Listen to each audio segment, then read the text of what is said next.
Qu'est-ce que je pense du régime HCLF, High Carb, Low Fat, donc ça veut dire riche en glucides et pauvre en lipides. De manière générale, je suis personnellement contre tout ce qui va être les régimes.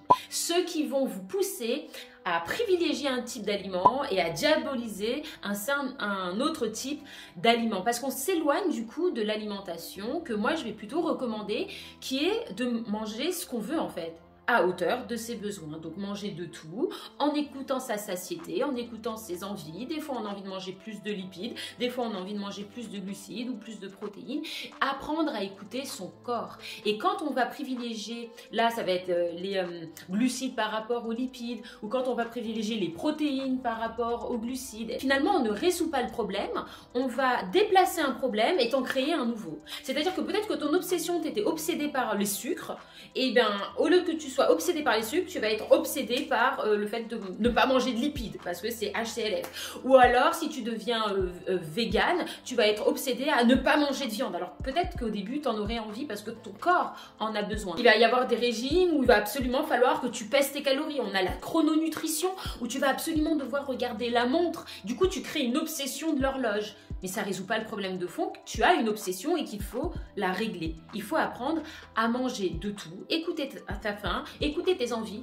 Il ne faut pas oublier que manger, ça doit avant tout être un plaisir.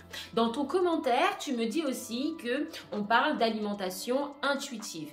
Un diététicien est formé à t'aider à écouter ton intuition, à interpréter tes envies pour bien les matérialiser dans l'assiette. Oui. Je suis pour une alimentation intuitive, mais le problème, c'est qu'avec l'éducation dans notre société, on ne sait plus écouter son instinct et son intuition. Donc, c'est réapprendre à écouter ces signaux de base pour bien les interpréter. Ça, oui, je suis pour, mais pas en créant des obsessions.